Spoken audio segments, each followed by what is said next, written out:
Welcome back to the Gun Dungeon. Got a little bit different topic today for reloading and rambling. But first, I'll let you know I am loading some 45 ACP. This is kind of my little pet load. This is a mild shooting 230 grain. This is a coated lead bullet. Loading it up with some Unique. I'm a big Unique fan. Love Unique powder for almost all things pistol, especially like just target loads. But this is not anything that's screaming or anything like that. Just a nice little mild target load that's fun to shoot a bunch of, and you can even shoot the XDM with it quite a bit and not end up with a sore palm. But the topic for today, I'm hoping that I can stay on track with it, is going to be misinformation within the gun community. And what I mean by that, I don't necessarily mean somebody that says something mistakenly, such as myself. Like, I mess up all the time and say stuff wrong in my videos. Say, like, I called that friggin' primary arms optic. I called it everything but primary arms optic in the video. Like, I called it a Palmetto State optic. I think I called it a SIG optic. So obviously that was a mistake. I mean, I knew what it was. I just said it wrong. So that's not necessarily the misinformation that I'm talking about. And I really hate to even use that term because it's been so weaponized politically. But, you know, with everything, there is some sort of politics to it. And the gun community is no different, especially when it comes to things like influencers, YouTubers, blogs, stuff like that. You'll get misinformation that is, I don't want to say purposeful, but it is intended and knowingly said incorrectly. One of these examples are what everybody calls shields. Now, a shield, if you don't know, is essentially a paid advertiser.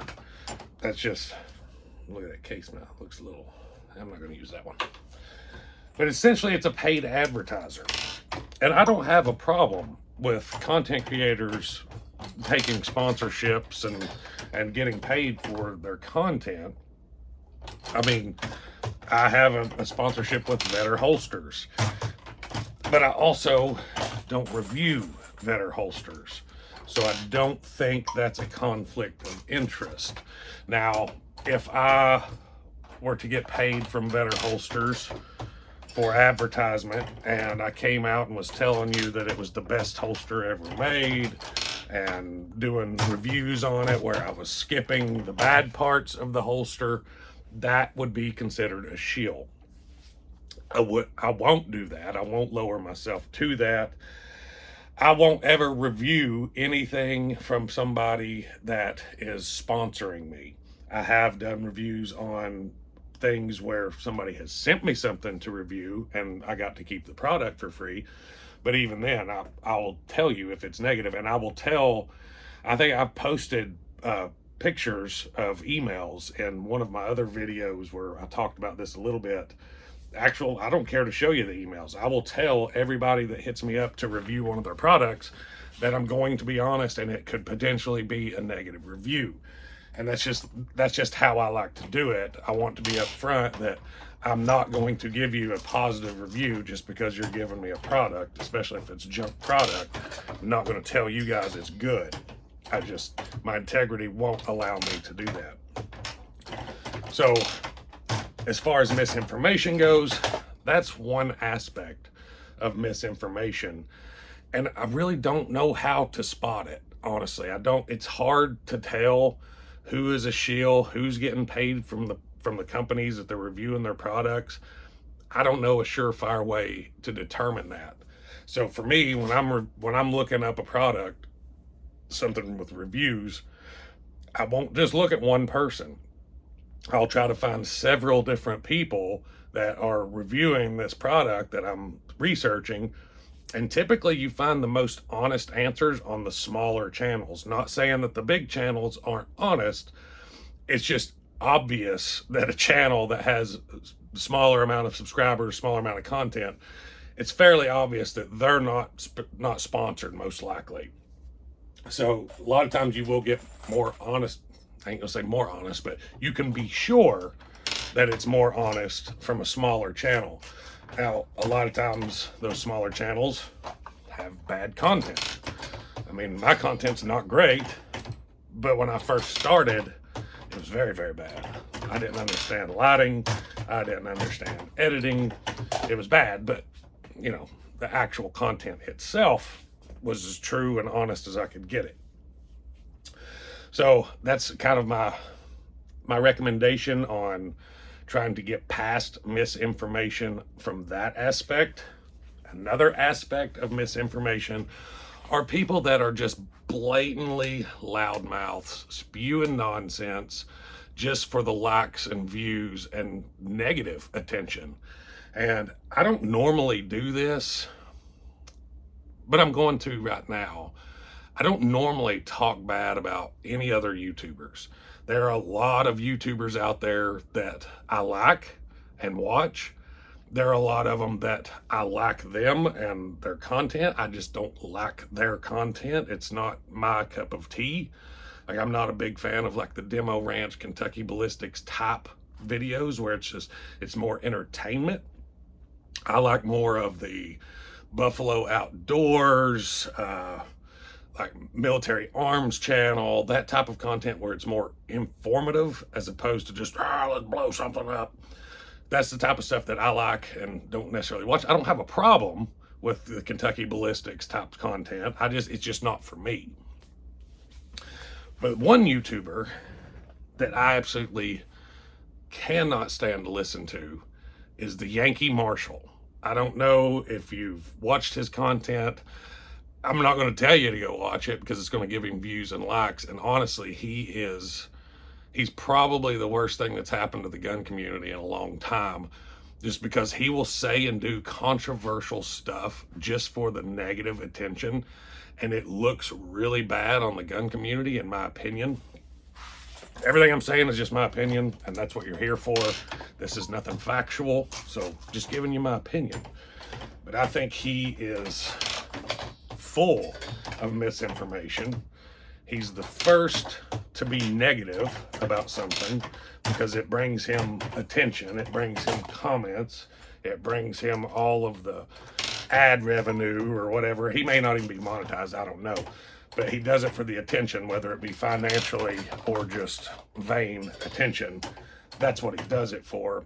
I've seen him attack other YouTubers, verbally, of course, not physically. I've seen him say stuff that is just obvious bald-faced lies. And it's hard to even get through some of his content for me just because he's so full of crap. But that type of misinformation will gather a following somehow. And I think most of his following is just there for the drama of it.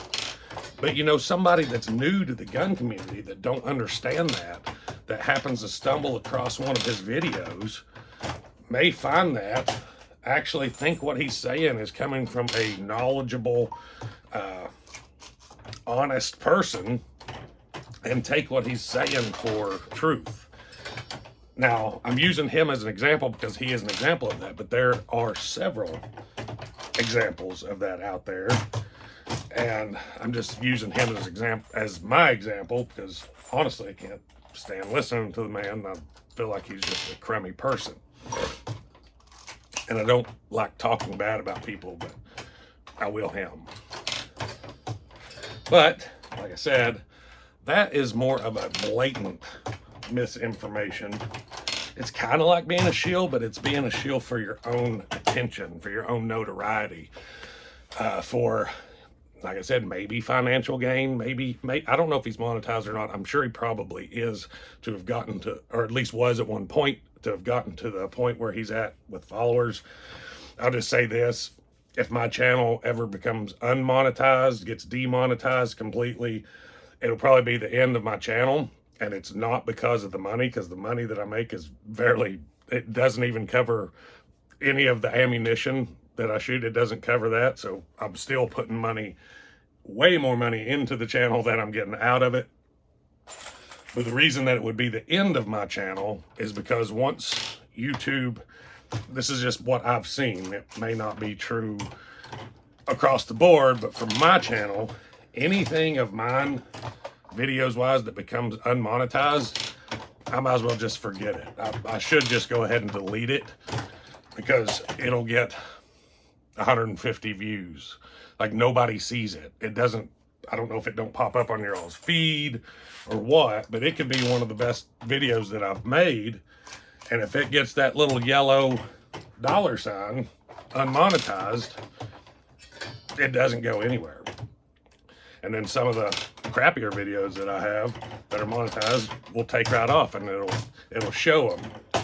And that, you know, in the analytics, it breaks it down on how they're showing the videos and stuff like that. And it's obvious when they're unmonetized that it just doesn't get any views. So if my channel becomes demonetized, it'll probably be the end of the channel, because I'm not going to grow, not going to get any views, not going to get any interaction, and I'm basically just doing this for my own pleasure anyways, which I do it anyways. But you know, it becomes, when you start doing a lot of the editing and, you know, camera work and stuff like that, going out and shooting a jail block goes from a 20-minute venture from my own knowledge to 4 hours worth of videoing and editing and uploading and all that stuff. So I mean, if you're not going to grow, you're not going to get any interaction, nobody's gaining anything from it, the viewers aren't gaining anything from it, not a whole lot of point to it. But like I said, getting back on track here, I knew I was going to get off track. Getting back on track here, he's been monetized at some point. So I know that's at least been a factor before. And what happens, a lot of the larger channels get big, YouTube takes a problem with them, and they take away some of their monetization or whatever. And most of the big channels just get sponsors from outside of YouTube and don't rely on ad revenue, which I don't have a problem with. I just have a problem with dishonesty and misinformation. So if Glock were to sponsor me, I wouldn't review any more Glocks, because I don't think that would be fair. Oh, look at there. Had a 9 in the 45 with media in it, and I got the case out. Most of the time when that happens, your case gets locked inside each other and they're just done. I don't know how that one came out, but it did, and I'm happy about it. But I hate to put somebody on blast like that. It's not typically my style, but he was a very good example of what I was trying to say. Avoid those types of content creators. Don't feed them. Don't feed the trolls, as they say. And in my opinion, those types of creators are trolls. They're trolls for their attention, for their own personal gains, and they're hurting the gun community in the process. Not to mention the amount of division that they cause within the gun community. Just go to one of his videos and look at the comment section at all the arguing and bickering and back and forth. And that's why it's on there, is to get those types of comments. To get comments, period, whether they're good or bad. And I'm not trying to play holier than thou or nothing, but I just don't have that in me to be like that. I don't want negative attention. I don't want to be known for being a negative, bad person with bad moral character. I want my reputation to come through this screen and be what it is on my integrity. I mean, that my integrity and my dignity and my morals mean more to me than comments and likes. And like I said, I'm not trying to play holier than thou. Just people are different. Some people are all about the fame and likes and whatever, more so than their moral character. And, you know, like I said, there's all walks of life out there. But I'm going to go ahead and wrap up on this conversation here. Just take away, watch for Shields' misinformation on actual technical information that you're trying to obtain from YouTube. Use multiple sources. look at the smaller channels too. Don't avoid them just because they're small. They're typically going to be honest because you know they're not sponsored. Not all of them are going to be honest, just typically. And then watch out for just the loud mouth noise that causes nothing but problems in the gun community and back and forth bickering. And it's all generally a bunch of BS that they know is going to rile people up. So avoid those types if you can. If you enjoy that type of content, be my guest. But I don't think that it's good for the gun community. I don't think it's good for moral fiber. And I don't think it's mentally healthy to be that involved in drama all the time anyways. But anyways, I'm going to go ahead and finish up some of these reloads. You'll probably see a short coming out on these things, showing some velocities out of different barrels and stuff shortly. May already seen it by now, who knows. But that's what I got for you today, guys. Hope you enjoyed the video. Let's hear your comments below. Till next time, stay tuned.